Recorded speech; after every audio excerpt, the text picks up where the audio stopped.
আসসালামু আলাইকুম।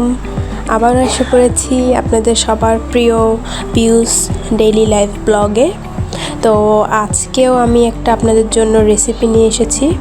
তো এটা হচ্ছে নাচোস, ঠিক আছে। নাচোস আমি নিজেও ইউটিউবে এটা দেখে খুবই ইন্টারেস্টিং লাগছিল, যার কারণে আমি অ্যাপ্লাই করলাম ঘরে। তো আম্মু প্রথমে 1.5 কাপ ময়দা দিয়ে দিল, পর্যাপ্ত পরিমাণে লবণও দিয়ে দিল, দেন তেল দিয়ে দিবে। সাধারণ যেভাবে আপনারা ঘরের মধ্যে ডো বানান পরোটা বা লুচির, সেভাবে একদম সেমই, আলাদা কিছু না। তো এখন আম্মু আস্তে আস্তে করে তেল দিয়ে দিচ্ছে যাতে ডোটা আরও স্মুথ হয়, কারণ নাচোসের জন্য আমাদের বড় বড় পরোটার মতো করে শেপ করে বেলা লাগবে। তো আপনারা দেখে নেন কীভাবে বেলতে হয় বা কীভাবে ডোটা করতে হয় যাতে একদম ক্রিস্পি একটা ভাইব আসে।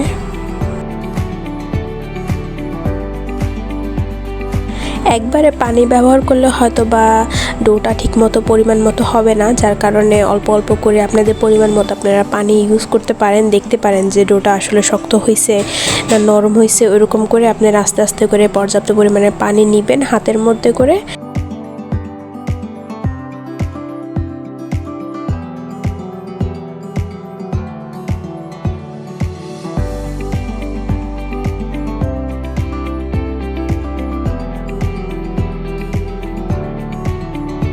এই তো শেষ আমাদের ডো তৈরি করা। এখন উপর দিয়ে একটু তেল মালিশ করে নিয়ে কতক্ষণের জন্য ঢেকে রাখবেন।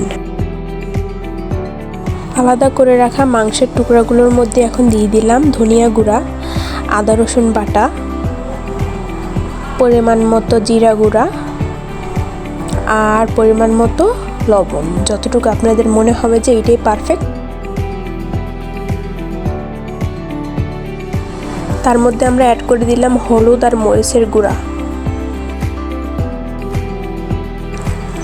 মাংসের মধ্যে একটা আলাদা ফ্লেভার তো অবশ্যই দরকার, তার জন্য আমরা সয়া সস আর টমেটো সসও ইউজ করলাম। আপনাদের যদি মনে হয় যে আপনারা ইউজ করবেন না, নাও করতে পারেন, কোনো প্রবলেম নেই, বাট আমরা করতেছি কারণ এটা একটা ভালো ফ্লেভার দেয়।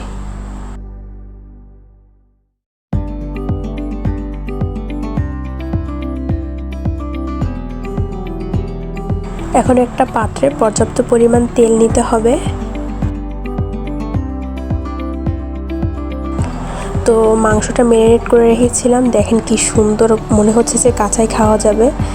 তো এখন তেলের মধ্যে মাংসগুলো দিয়ে ফেলবো আর ততক্ষণ পর্যন্ত ভাজতে হবে যতক্ষণ পর্যন্ত এইটা একটা বাদামি, অলরেডি তো বাদামি আছেই, কালচে একটু বর্ণ না হচ্ছে ততক্ষণ পর্যন্ত, যার কারণে আমরা লো আঁচে দিয়ে ফেলছিলাম।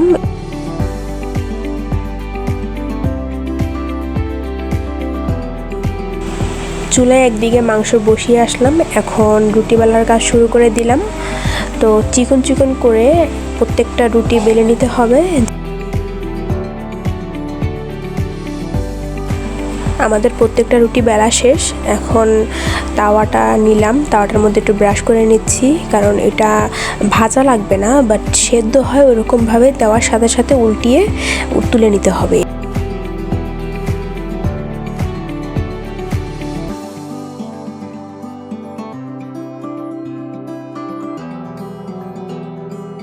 সো দেখতেই পাচ্ছেন কত সুন্দর করে রুটিগুলো ভেজে নিয়েছি।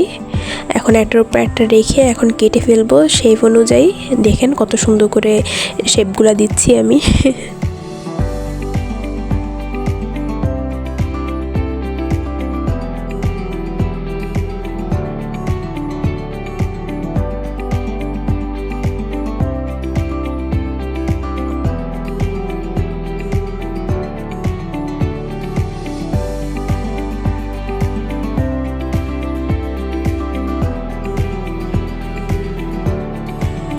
একদিকে আমি কাটতেছিলাম, অন্যদিকে আম্মু সবগুলো আলাদা আলাদা করে রাখতেছিল, কারণ এগুলো আবার তেলে ফ্রাই করা লাগবে। তো অলরেডি দেখেন তেলে ফ্রাই করতেছি, এগুলো এত ক্রিস্পি হয়েছিল বলার বাহিরে।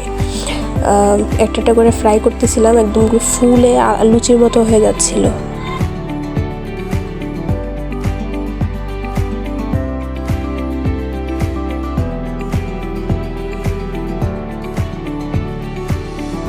আমরা এরকমভাবে তুলে নিলাম। তো অলরেডি আমার সার্ভ করা হয়ে গেছে। আপনারা বলেন কেমন লাগতেছে। উপর দিয়ে আমি একটু মোজারেলা চিজ ছিল বাসায়, ওগুলা দিয়ে দিচ্ছিলাম গ্রেট করে। তো দেখেন কেমন হয়েছে, বিশ্বাস করবেন না আমি জানি না, বাট এত মজা হয়েছে, মানে পরিবেশন করার সাথে সাথে একদম ফিনিশড, একদম টোটাল ফিনিশড হয়ে গেছে। আমি তাও একটু ভিডিও করার ট্রাই করছিলাম। এই দেখেন, দেখতেই পাচ্ছেন অবস্থা কী হয়েছে। সবাই খেয়ে ফেলছিল। তো ভালো হয়েছে, আপনারা বাসায় ট্রাই করতে পারেন।